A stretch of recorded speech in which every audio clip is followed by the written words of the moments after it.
We are back in the Westwood Living Podcast Network. How's everybody doing? Tom Leyden with you, joined by Dennis Doucette today. And we are actually in the offices of William Raveis on Central Street in Wellesley. This is spacious and lovely, and there were just a lot of people here. How are you doing? I'm doing great, Tom. I'm doing great. Thanks for having me. Yeah, we just finished our bi-weekly office meeting that we have, and we chat with two other offices. We have the Natick office and the Needham office here as well.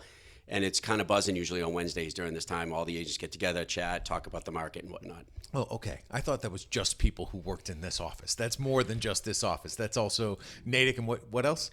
Needham. I was going to say, that's a lot of realtors. Yeah. It's actually summertime too, and I would probably say this is even a busier office on Wednesdays during spring, fall, wintertime. Obviously, I think a lot of people are on vacation and whatnot, so that actually was a smaller crowd, believe it or not. Got it. So you are a unique person to talk to because I got introduced to you through Dave Fleischman at APR Physical Therapy. I'm actually wearing the t-shirt today. You might have seen that on Dennis's Instagram feed. I'm giving him a little shout out. But Dave said, you got to talk to Dennis. Like, this is picture perfect for him. He had come to our party in March, and you're that kind of guy. You're the type of person who's a people person. You want to connect. And then immediately you came to our party at Hale in May. And I just want to get your reaction to sort of the first couple of months, dipping your toes in the pool, getting used to this new family that you've become a part of as a sponsor of Westwood Living. Wow. Yeah. Well, obviously Dave is great to know right off the gate, and the fact that he talks so highly of it. And he did say just like that, like he said to you, he said, Dennis, you would be a perfect fit for this based on your personality and how personable you are. And I love it. I love Westwood. I do a lot of activities in Westwood, belong to the Norfolk Golf Club in Westwood. I go to Lifetime Fitness in Westwood. I have business that I do in Westwood. I have family that live in Westwood. So Westwood's a great community. I've loved it from the get-go. And so being a part of this community and this group seems like such a great fit. And that first time at Hales, I loved it. I'm looking forward to all these other events. And I met so many interesting people. And we just talked about so many other things. A little bit about my real estate business. But overall, I was asking a lot of questions about people and who they were and what they were about. Wait till August 29th at the Bean Farm. Now, that is the big banger every year, and I think a lot of people are already super excited about that. So if you haven't blocked it off on your calendar, you should. It's Thursday, August 29th. You will see a ton of people and have a great time. I promise you. Every person who's in real estate has a different story, and your story is unique, and you come from a different background, and I just want to hear how you got to where you are. What brought you to this beautiful office in Wellesley working for William Raveis? Well, that's a great question, and that's what's great about our business and a lot of realtors is they all have a different story with how they get into real estate. A lot of years ago, I started doing construction. I worked doing roofing. I worked as a carpenter for some friends of mine and whatnot, and then I ended up buying my first home purchase was a multifamily up in Revere. And it was in over my head, needed to be gutted completely, and just started working on it. And that took me a couple of years to do. And then after that, I met a friend of mine who is a local realtor up in Saugus and said, Dennis, you should really think about being a realtor. He says, your personality is perfect. You're already good at property and you're managing a property. And I kind of thought about it, hesitated a little bit, and then said, hey, I'm going to go for it. What's funny about this is that I also work as a firefighter. Yeah, that's very unique. And very unique. I was going to tee you up, but you went there yourself. Yeah. So whenever you want to go down that route, go right ahead. So I've been a firefighter. I'm actually a paramedic and a firefighter, and I've been a firefighter on Winchester Fire for 21 years now. And what's great about the firefighter schedule is it allows you to work another job, so to speak, because we work 224s and we have a lot of days off. So working in construction was something that felt natural for me. And so also working on the fire department, we learned so much about homes and about how they're structured and what kind of homes are what. And we learned that we have to put a fire out. We look at the type of construction it is. And so all this really helps me with real estate because I feel like I know homes inside and out based on my construction background and all the training that we have as firefighters. I want to hear more about how you balance the schedule.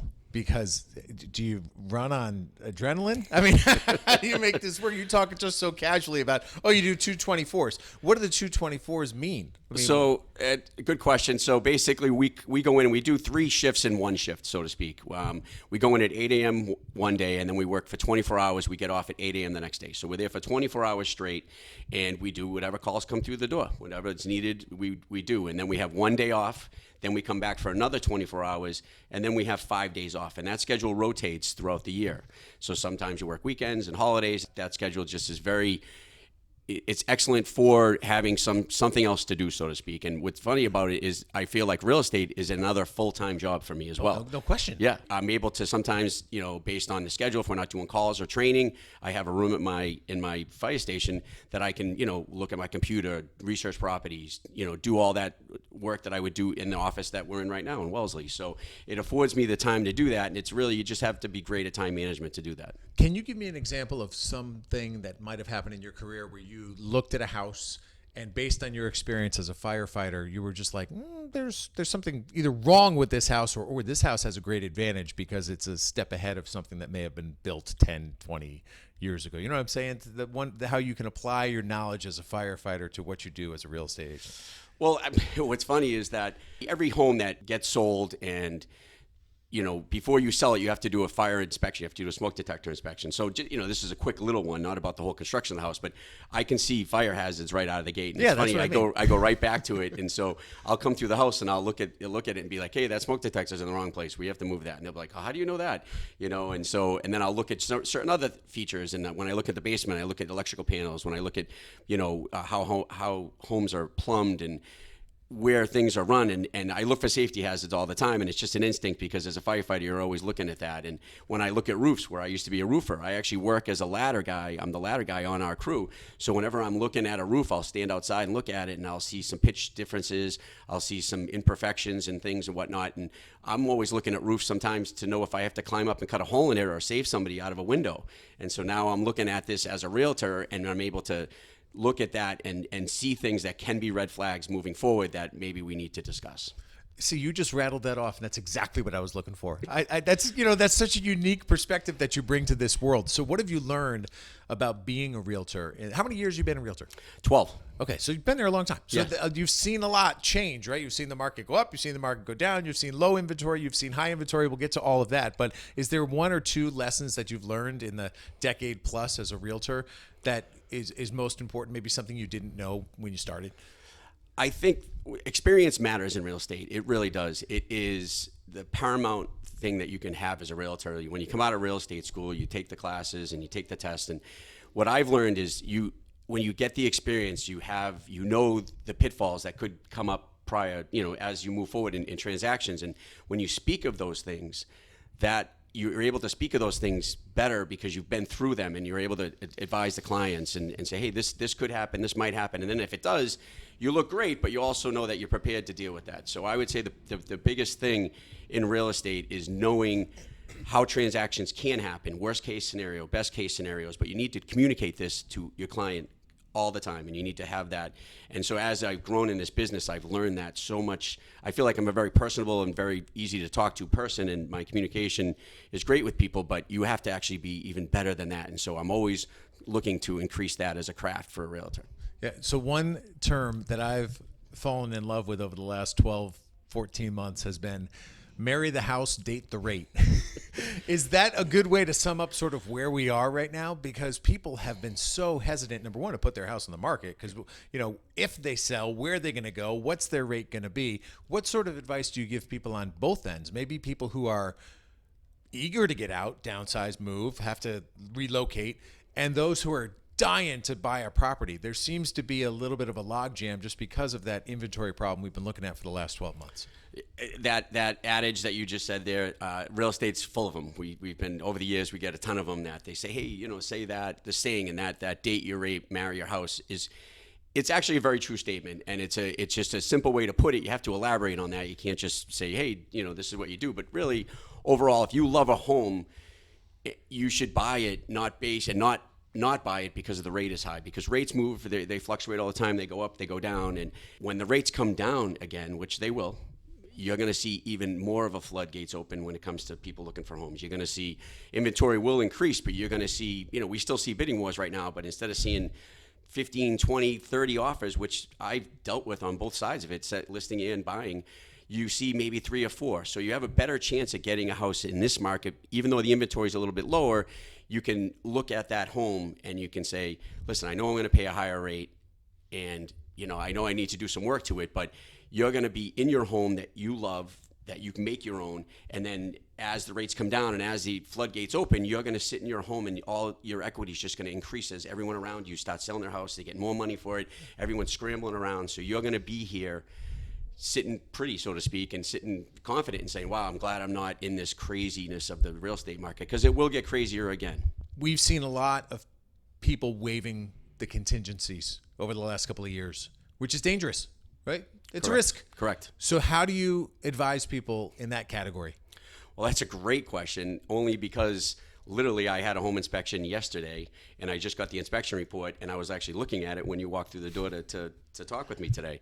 And, we were able, even though it was a bidding war, we were able to get the home inspection there. It was a first-time home buyers, and I always recommend, especially first-time home buyers. I mean, when it comes to homes, you don't know everything about a home just by getting quick eyes on it. And so I think having a home inspection is without a doubt better, the buyer, just to have that peace of mind, especially first-time home buyers. They don't know what they know. They don't know what they don't know.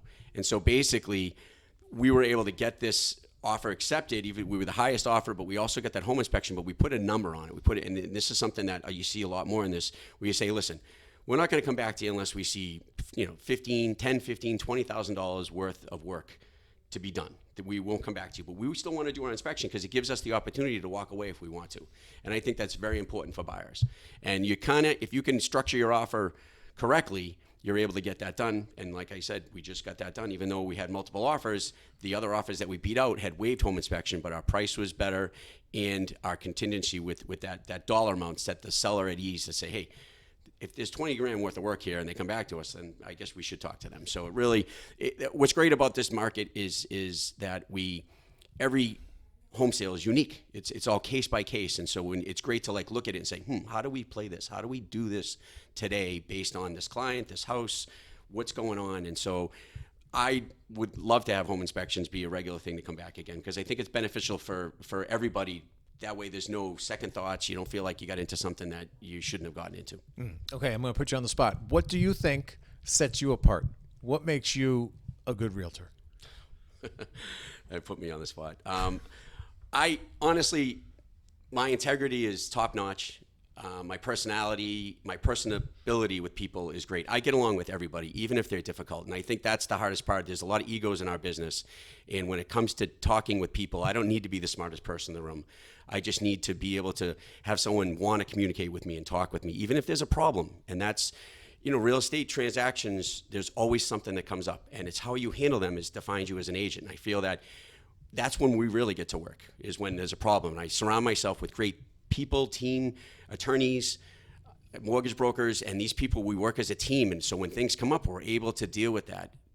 Great. And I've honed that skill, and I'm very proud of that. I have a lot of pride in that when it comes to communicating with people. I treat everyone with respect, and I don't have an ego when it comes to this. I don't need to be the smartest person, like I said before. So I think that's a very valuable quality, because some people that aren't great communicators, I adapt to them. I'm able to find out the right way to talk to them to get information that we need to help everybody here. So some people are difficult, and you get them to, you talk with them and they understand, hey, I'm here to help everybody, and they open up to you, and now that helps everybody and helps the transaction go through. Okay, so when you're not fighting fires and you're not selling homes, you mentioned that you belong to Norfolk, so I'm assuming golf's high on your list. What else do you like to do to sort of let loose if and when time allows? Well, there is an adage that you hear, work hard, play hard. Well, I'm very fortunate and feel very grateful for a lot of things. Obviously a member of Norfolk Golf Club.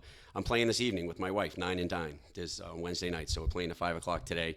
I love that club. It's such a great club. It's 10 minutes from my house, and it's a great membership there. We also own a place up in North Conway, and we've skied for many, many years, renting seasonally, and it just made sense about 6 years ago to actually purchase a place, which was great because the market really exploded after that. So skiing is a huge passion for our family. We go skiing every year. We love it. Our kids have been skiing since they were little kids.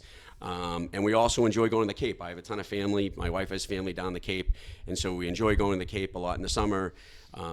Boating's a huge thing for my brother-in-law. Has a boat, and we go fishing on it. I help him bring it up the East Coast. Once again, I pinch myself sometimes that I'm able to do these great things, and fishing and boating, and I feel like I live a very rich fulfilling life. And my family's amazing. My kids are amazing. My wife's amazing.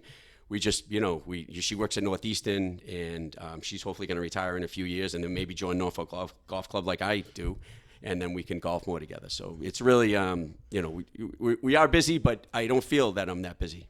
Hey, you just mentioned it, and this is the last thing. You got to tell us about the journey from Florida to Massachusetts, because you're like, oh, we bring the boat up. I mean, when you say you bring the boat up, you are literally on a boat from Florida to Massachusetts. And for instance, folks, as I'm talking to Dennis about this trip he has upcoming, he's like, we got to get right through by Cape Canaveral because they're launching a rocket, so we can't go by on a certain day. But what is that trip like? Just describe what that trip is like to go from Florida to Massachusetts on the Atlantic Ocean. Tom, we could do a whole nother podcast on this, but I'll try and keep it brief. That trip is amazing. I've been able. This is my third time making the trip. My second time coming up the East Coast to the Cape, and one time I came from the Cape down to North Palm Beach. It's amazing. My brother-in-law has a 40-foot Raveis custom sport fisher, and we leave there. We have a plan. I've been fishing with these guys, him and his brother, for 15, 17 years now, and so we've been on a boat for a long time together. And we map out our plan. We usually take 6 to 8 days. We pop into different ports.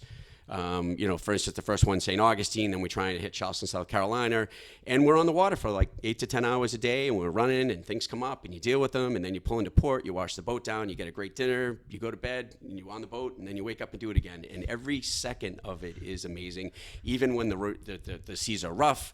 Even when the wind's blowing, you just know you're doing something so real. It's amazing.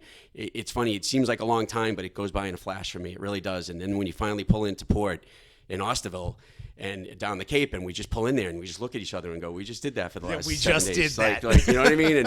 And we get along so great. It's just such a great, special time, and I'm just so grateful to be a part of that.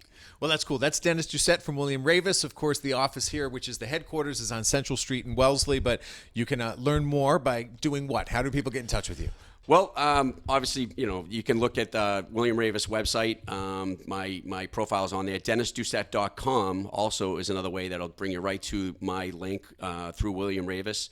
Yeah, that's probably the best way. I mean, listen, you can give me a call, old school, right? 781-254-1910. I like to talk. I like to talk more than I like to text. So. You seem like the kind of guy that if somebody called you and said, hey, let's go get a cup of coffee, that's right up your alley. Absolutely, so 100%. Just get a chance to meet people. And now, if nothing else, folks, come to the party on August 29th. You'll get a chance to see Dennis in person. But thanks for your support of the publication. I hope that we can continue to be supportive of what you're trying to accomplish. And as always, folks, if there's somebody else you think that would be great for me to catch up with, just send an email to tleyden@bestversionmedia.com. Share with me that person's name. I'll find them. We'll have a conversation, and we'll share it with you right here on the Westwood Living Podcast Network. But for now, from the office of William Raveis in Wellesley, this is Tom Leyden with Dennis Doucette saying so long.